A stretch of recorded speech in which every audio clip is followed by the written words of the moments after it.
All right, this is going to be Ancient China Lesson 2 on Confucianism, Taoism, and legalism, and then also about society and classes of people. So I'm going to do a PowerPoint similar to last time and talk while I'm showing you some of that.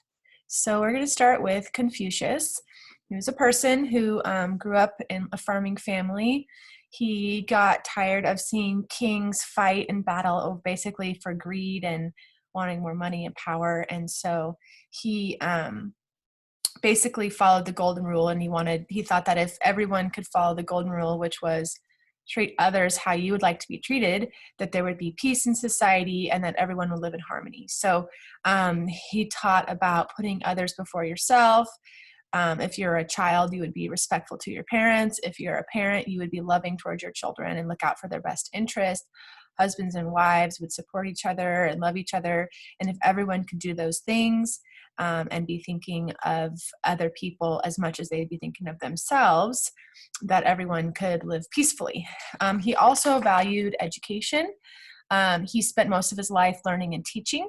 He believed that education should be available to everyone, not just the wealthy people. And it was a common thing in ancient times that only wealthy people would be educated. And that actually lasted for quite a while, even to more recent times, that only wealthier people would have access to really good education. He also believed that goals of learning and teaching were to improve and transform society. He thought it was the duty of citizens to perform public service. So let's see, what else do I have here?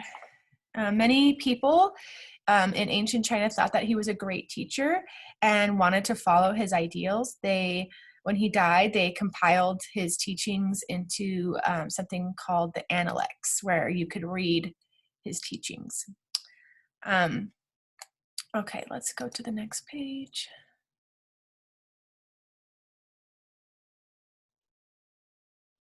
Come on. Quotations of Confucius. So this is what the writings might look like, which is a bunch of characters. And it says, the master said, "You, shall I teach you what knowledge is? When you know a thing, to hold that you know it, and when you do not know a thing, to allow that you do not know it. This is knowledge." So think about what that might mean to you. To me, it means when you don't know or understand something, to be humble enough to say that you don't know it, and to want to know it more, and to look into it more, and not just think that you're a know-it-all, because that being a know-it-all, you probably don't know it all, and you probably, with that attitude, probably won't learn as much as you could as if you were more open to understanding things. All right, let's see what's next. So Confucianism, Taoism, and legalism. Live by the golden rule. That would be Confucianism. Live in harmony with nature. That would probably be Taoism, because Taoism talked about the Tao, and I might be saying this wrong, is a spiritual force that guides all things, and it teaches you also to be in harmony with nature. Follow your ancestors' beliefs. That was something that Confucianism stated. Place needs of your family and community above your own. That would be Confucianism. Follow the spiritual force that guides things. That would be Tao, because the Tao talked about that spiritual force. Seek knowledge. That would be Confucianism. Free yourself from worldly desires. That was something that Taoism really focused on, is, greed, staying away from worldly desires that kind of tempt you to make bad decisions and show greed and things like that, envy. Now, legalism, think of the word legal, right? So laws, lawyers, rules, that's what legalism was. And this was started with a guy named Han Fai Zhu. He believed that humans were naturally evil and that laws were essential to keep everyone in line so that it wasn't just chaotic and anarchy, right? So that if you don't have laws, people are naturally greedy, naturally evil, and they're going to wreak havoc on the world and on each other. So you have to have rules. So that was called legalism. So you must be forced to do your duty or face a harsh punishment. The system of laws is more important than people's wishes. And live simply, people are naturally evil. Oh, they're not together. Okay. And live simply. Now that one I think could be either of these. I'm going to put it here. Let's see if I got it right. Yay! I got them all correct. Look at me go. Okay. Let's go to the next page.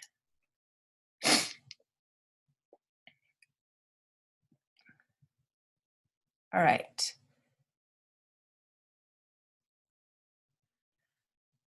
All right, so who was Laozi? Was a real scholars debate whether he was a real person, whether he lived or not. Ideas believed to have come from him became popular in China between 500 and 300 BCE.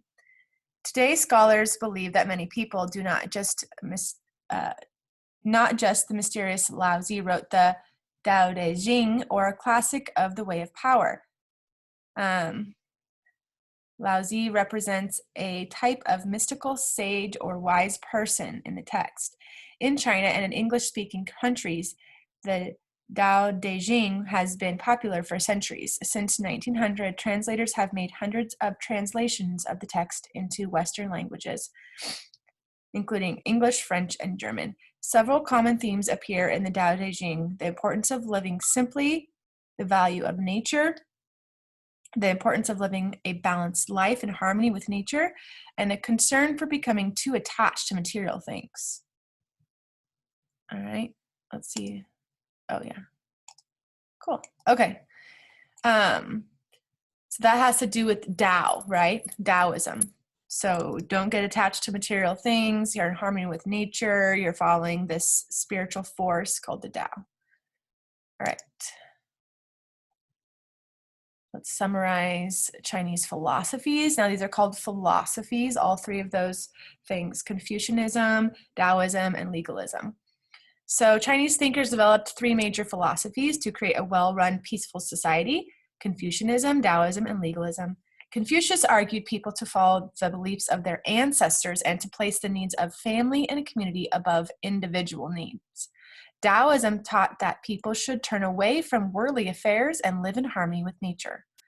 Hanfezi believed legalism, strict laws, and harsh punishment were needed for people to do their duty. All right, now feudalism. Chinese feudalism. All right, so this is a Chinese village. And hopefully it'll look. Villagers built walls that surrounded and protected the town. Okay, so you can see how there's walls surrounding in between the buildings and such. Since horses were more valuable as war animals, farmers used oxen and water buffalo to pull plows and carts. And you can see the workers out here in the fields. Peasants planted and cultivated rice plants in large flooded fields. Foot-pedaled hammers were used to remove grain and rice from their stalks.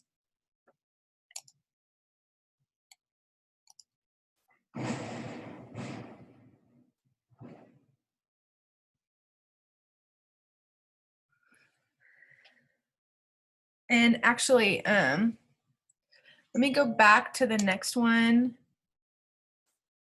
I want to talk about what families were like and some of the lives of the people who were artisans and merchants and such. So it says, artisans and merchants, artisans were skilled workers who make useful objects. The artisans of Zhou, China, crafted iron tools and weapons, silk cloth, vessels made of bronze or jade. Many were architects, artists, and woodworkers. Most of them learned their skill from their fathers and passed it to their sons. Shopkeepers, traders, and bankers made up the merchant class. Merchants lived in towns and provided goods and services to the aristocrats. Some merchants became wealthy, but they were not respected members of the society. People believed that merchants worked only for their own gain, not for the good of society. While artisans made useful goods and farmers grew food for all, merchants made money for themselves. Merchants were also barred from government jobs.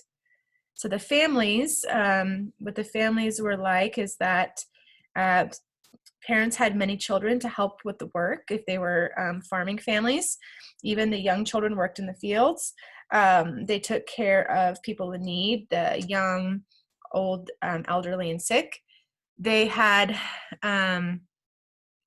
they've practiced filial piety, which refers to a son or daughter. Piety refers to duty or devotion. Therefore, filial piety refers to people's responsibility to respect and obey their parents. It also requires people to take care of their parents as they grow older. The head of the family was the oldest male, usually the father, and respect for parents and elderly were central to the teachings of Confucius. Even today, filial piety is an important part of Chinese culture. For men and women, they had different roles. Men were respected because of the jobs they did, growing crops, attending school, running the government, and fighting wars. The Chinese considered these jobs more important than the work carried out by women. Confucius required women to obey their husbands, fathers, and brothers. Some educated Chinese women, however, did create works of writing at this time. Most women raised children and saw to their children's education. They also managed the household and family finances. Okay. So this is still talking about the Dao dynasty. So I'm going to show you some art from here, which would be some art, what the artisans would have made, which is pretty cool. And then they had 4 social classes: land-owning artisans, farmers, artisans, and merchants. Most Chinese farmed for a living. Artisans created goods for people. Merchants were less respected because they made money only for themselves. Men and women had different role. They respected their elders. They took care of their family members. And then